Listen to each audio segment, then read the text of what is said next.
আমাদের এই ৪০০ বছরের পুরনো ঢাকা, যার বুকে আমরা বসবাস করি প্রায় ১.৫ কোটি মানুষ, অথচ এই বুড়ো ঢাকার আয়তন মাত্র ১,৫২৮ বর্গ কিলোমিটারের মতো।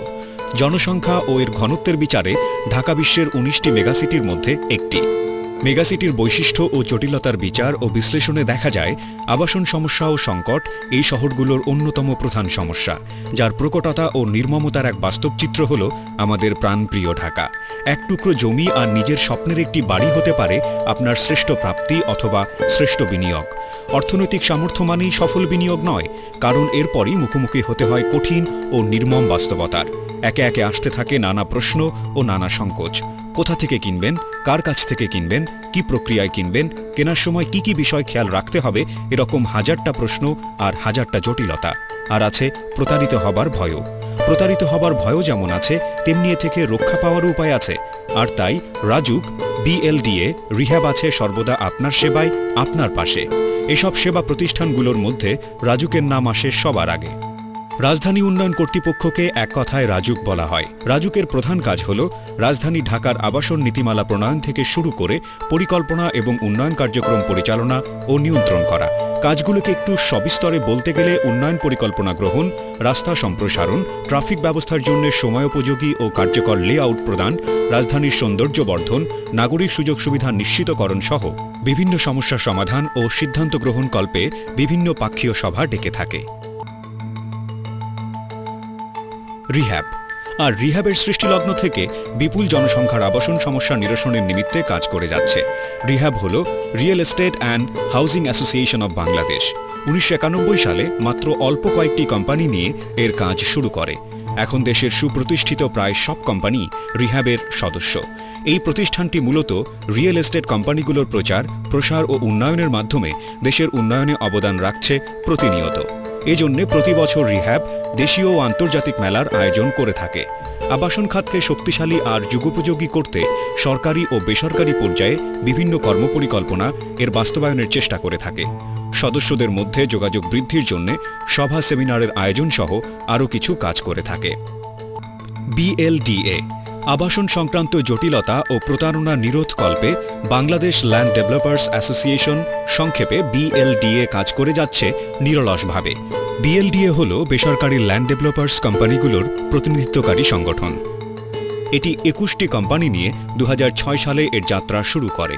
প্রতিষ্ঠা লগ্ন থেকে BLDA বিভিন্ন ক্ষেত্রে যেসব ভূমিকা রাখছে তা হল সদস্য কোম্পানিগুলির সার্বিক উন্নয়নের পাশাপাশি এর প্রচারণা কার্যক্রম পরিচালনা, আন্তঃযোগাযোগ স্থাপন, একতাবদ্ধ হয়ে কাজ করা, ভূমির উন্নয়ন ব্যবস্থাপনার আধুনিকায়ন, সমস্যা চিহ্নিতকরণ ও সমাধান পরিকল্পনা দিয়ে সরকারের নীতি নির্ধারণে সহায়তা করা, বিভিন্ন সংস্থার মধ্যে সমন্বয় সাধন করা, প্রশিক্ষণ, সভা, দেশীয় ও আন্তর্জাতিক মেলার আয়োজন করা। আমরা একটু সচেতন হলেই সমূহ বিপদ থেকে রক্ষা করতে পারি নিজেদের আর নিশ্চিত করতে পারি আগত ভবিষ্যৎকে। এজন্যে বিনিয়োগ করার আগে সবকিছু সম্পর্কে ভালোমতো জেনে ও বুঝে নিতে হবে। প্রত্যক্ষ ও পরোক্ষভাবে জড়িত সকল তথ্যই জেনে রাখা উচিত। এক্ষেত্রে প্রথমে জানতে হবে আপনার জমির অবস্থান সম্পর্কিত রাজুকের মাস্টার প্ল্যান। রাজধানী উন্নয়নের জন্য যে মাস্টার প্ল্যান তৈরি করা হয়ে থাকে তাকে ঢাকা মেট্রোপলিটন ডেভেলপমেন্ট প্ল্যান বা সংক্ষেপে DMDP বলা হয়, যার মেয়াদকাল হল ১৯৯৫ থেকে ২০১৫ সাল পর্যন্ত। পরবর্তীতে ২০১০ সালে DMDP-তে উল্লেখিত এই রাজুক এরিয়ার কোন অংশে কি কি করা যাবে তারই বিস্তারিত ম্যাপ তৈরি করা হয়, যা ডিটেল এরিয়া প্ল্যান বা ড্যাপ নামে পরিচিত। অনেকের মতে তাড়াহুড়ো করে গেজেট প্রকাশ করার কারণে ড্যাপে কিছু অসামঞ্জস্যতাও রয়েছে। জমি কেনার সময় রাজুক কর্তৃক উল্লেখিত পরামর্শ ও নিয়মাবলী এবং জমি জমা সংশ্লিষ্ট কিছু আইন ও বিধিবিধান পুঙ্খানুপুঙ্খভাবে জেনে নিতে হবে।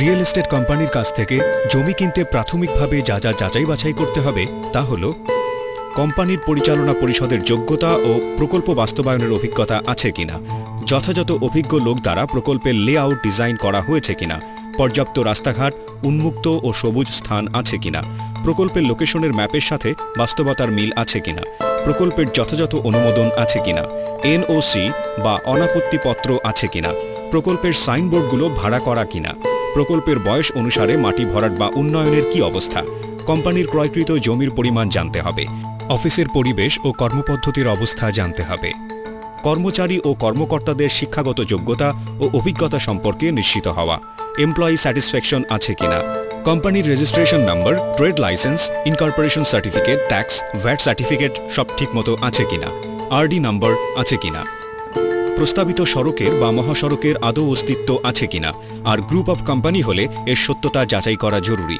আর একটি খুবই গুরুত্বপূর্ণ বিষয় হচ্ছে রাজুক মাস্টার প্ল্যান বা ড্যাপের এরিয়া প্ল্যান অনুসারে নির্দিষ্ট কিছু জায়গা বন্যার পানি প্রবাহের জন্য চিহ্নিত করা আছে, যাকে ফ্লাড ফ্লো জোন বলা হয়।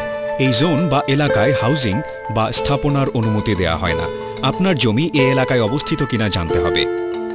আর নিষ্কণ্ঠক জমি কিনতে প্রাথমিকভাবে যা যা যাচাই বাছাই করতে হবে তা হল সিএস অথবা এসএ, আরএস রেকর্ড পরীক্ষা করা, দলিলের ক্ষেত্রে এনওসি পরীক্ষা করা, ব্যক্তি ও জমির দখল তদন্ত করা, তহসিল অফিস যাচাই করা, খাস বা সরকারি জমি কিনা, ওয়ারিশ ও প্রত্যয়নপত্র যাচাই করা, কাগজের সঠিকতা বা নকল পরীক্ষা করা ও জমির অংশ বা হিসাব নিরীক্ষা করা।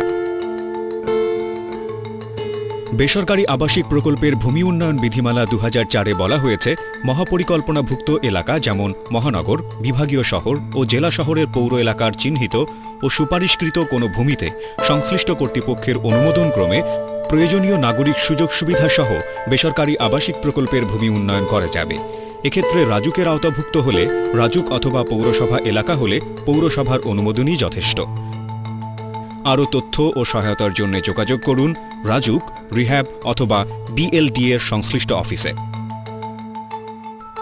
আপনার একটু সতর্কতা আর বিচক্ষণতাই পারে আপনাকে অপ্রত্যাশিত বিপদ হতে রক্ষা করতে, আর নিশ্চিত করতে পারে আপনার সুন্দর ও সম্ভাবনাময় আগামী।